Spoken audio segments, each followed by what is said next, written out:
Kematian. Mari kita membaca mengenai kematian di Wikipedia.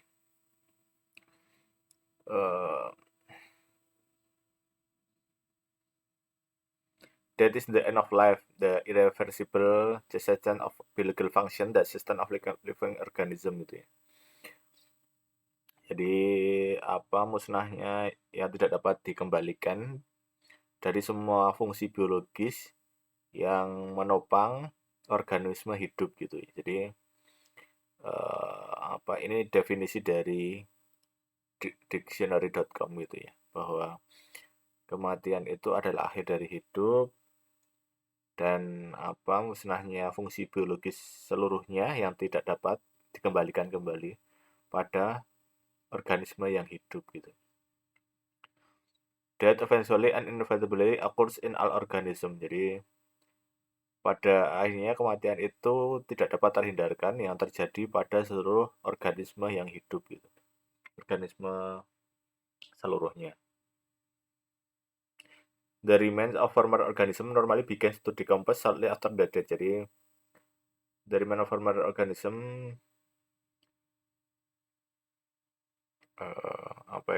pada akhirnya decompose gitu ya, kembali ke tanah gitu.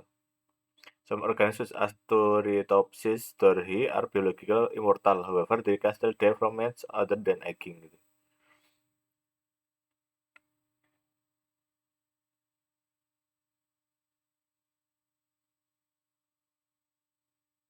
Ini biological immortality is that in which the rate of mortality from senescence is stable or decreasing to decoupling it from biological age.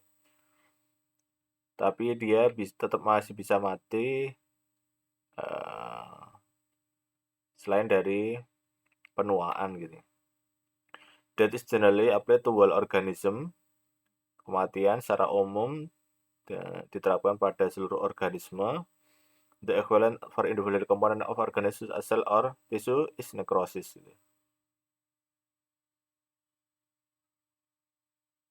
Necrosis is a form of cell injury which results in the premature death of cell in living tissue by autolysis. Ini konsep-konsep biologi. Something that is not considered an organism as virus can be physically destroyed, but it's not said to die, as a virus is not considered alive in the first place. Sesuatu yang tidak dianggap sebagai organisme seperti virus dapat secara fisik itu dihancurkan, namun tidak disebut dengan mati gitu ya. Sebagian virus tidak disebut hidup pada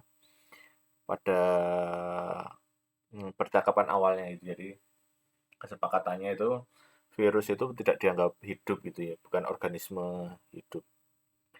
Ini sumbernya Essential Human Virology. Ini jadi konsep-konsep biologi ya, banyak kan di intronya.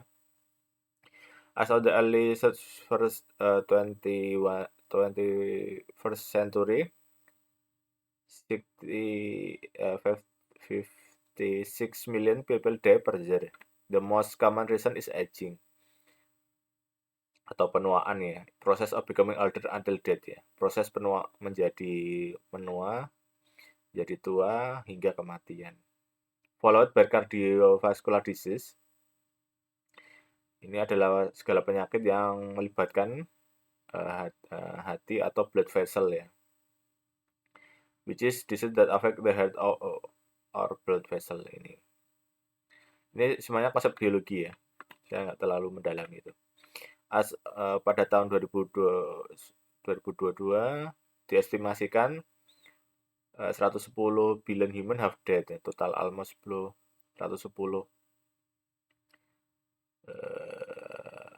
billion itu miliar ya. 110 miliar have died or like this 94 human have to have ever lived ya. Atau 94% dari semua manusia yang pernah hidup itu sudah mati. Sub-study of gerontology known as biogerontology seeks to eliminate death by naturalizing in human, often through the application of natural process found in certain organism. Jadi ada usaha-usaha untuk mengeliminasi kematian ya, yang disebabkan oleh penuaan pada manusia.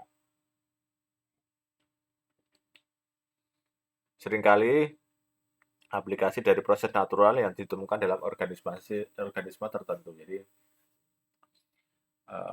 para ahli biogerontologi ini meneliti organisme tertentu yang itu bisa memperpanjang usia gitu ya. Kalau diaplikasikan kepada manusia gitu. Jadi cukup unik. Studi ini saya tidak mendalami juga. However, as humans do not have the means to apply this to themselves, they have to use other way to reach maximum lifespan of for human. Namun karena manusia tidak dapat memiliki cara untuk mengaplikasikan ini pada diri mereka sendiri, mereka menggunakan cara lain untuk mencapai maksimum lifespan gitu ya.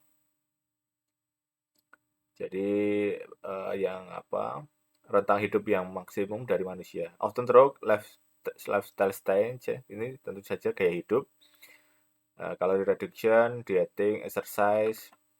The idea of lifespan extension is considered and studied as well for people to live longer. Jadi ide untuk memperpanjang rentang hidup manusia itu dipelajari untuk agar manusia itu memiliki peluang yang lebih untuk hidup lebih lama gitu. Jadi tadi dengan mengubah gaya hidup, seperti mereduksi kalori yang masuk ke tubuh, diet, kemudian exercise itu ya, physical exercise. Menentukan kapan manusia itu secara definitif itu mati, itu sangat sulit. Initially, death was defined as occurring when breathing and heartbeat ceased, a status still known as clinical death. Jadi, kematian klinis itu ketika pernafasan dan detak jantung itu hilang gitu ya dari manusia. However, the development of cardiopulmonary resuscitation (CPR) mean that such state was no longer strictly irreversible. Jadi karena adanya CPR ini itu masih bisa dikembalikan kembali ya. Brain death was then considered a more fitting option ya. Kemudian kematian otak itu dianggap sebagai opsi yang lebih pas ya untuk definisi kematian ya. But several definitions exist for this. So people believe that our brain function must cease ya. Sebagian orang juga percaya bahwa semua fungsi otak itu harus musnah untuk dianggap mati gitu. Jadi bahkan definisi kematian pun diperdebatkan gitu ya. Kapan orang itu mati? Others believe that even if the person is still alive, the personality and identity are irretrievably lost. So therefore the person should be considered utterly dead. So, sebagian orang lain itu berpendapat bahwa bahkan ketika brainstem itu masih hidup gitu. Brainstem itu ini ya. The posterior stellate part of the brain that connects the cerebrum with the spinal cord. Gitu. Ini bahkan ketika brainstemnya itu masih hidup, karena ketika personality and identity, ketika kepribadian dan identitas itu tidak dapat dikembalikan kembali atau hilang gitu. Seharusnya manusia itu sudah dianggap seluruhnya mati gitu, karena yang mendefinisikan kehidupan kita adalah identitas dan personality kita gitu. Kalau semuanya itu tidak dapat dikembalikan lagi ya udah mati gitu kan. Menarik juga ini. Jadi perdebatan soal apa itu namanya kematian itu tidak sederhana kita bayangkan. Brain death is sometimes used as legal definition of death ya. Jadi kematian otak itu terkadang digunakan sebagai definisi yang legal untuk kematian. For all organisms with brain, death can be instead be focused on this organ ya. Jadi untuk semua organisme yang memiliki otak, kematian dapat difokuskan pada organ ini. The cause of death is usually considered important and autopsy can be done to them. Jadi penyebab kematian itu seringkali dianggap penting gitu ya, dan otopsi itu dapat dilakukan untuk menentukan penyebab kematian yang sebenarnya. Makanya dalam kasus-kasus yang kriminal maupun tidak itu untuk memperjelas gitu ya alasan kematian seseorang itu dilakukan otopsi gitu. There are many cause from accident to disease. Jadi ada aksiden, kemudian tadi seperti bisa juga kriminalitas pembunuhan gitu dan ataupun penyakit gitu.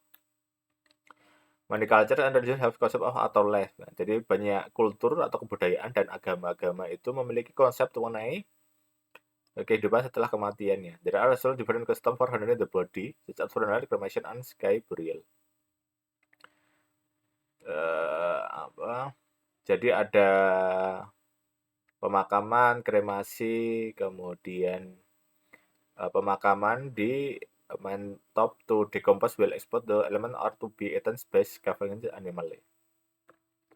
Jadi menurut saya kita sebagai seorang muslim itu ini ya bisa merefleksikan kematian ini sebagai hal yang unik juga gitu ya. Ketika kita melihat bahwa dekompos itu kan kembali ke alam lagi gitu. Agar seluruh jasad kita itu menjadi tanah dan subur gitu dan bisa untuk tumbuh kehidupan yang lain seperti tanaman. After that, the opportunity might be posted in newspaper and the survivors back in and usually go through the grieving process atau proses untuk apa itu namanya berkabung gitu ya.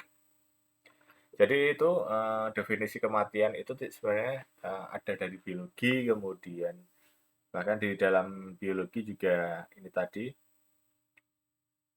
ada perbedaan parameternya gitu. Kemudian ada yang berpendapat meskipun brainstemnya masih hidup, personality identitas itu ketika tidak dapat dikembalikan kembali, seharusnya orang itu sudah dianggap sebagai seluruhnya mati gitu. Jadi mungkin itu teman-teman, kematian itu menarik ya, soal definisinya itu bahkan orang itu tidak bersepakat gitu ya. Yang mungkin kita anggap sebagai hal yang pasti dialami oleh organisme hidup termasuk manusia gitu. Toh banyak orang yang berpendapat berbeda-beda soal parameter kematian. Kan unik gitu ya. Untuk kita bisa belajar bahwa dalam konteks diskursus suatu konsep gitu, kita harus setuju bersama dulu apa yang menjadi titik acuannya gitu. Mungkin seperti itu.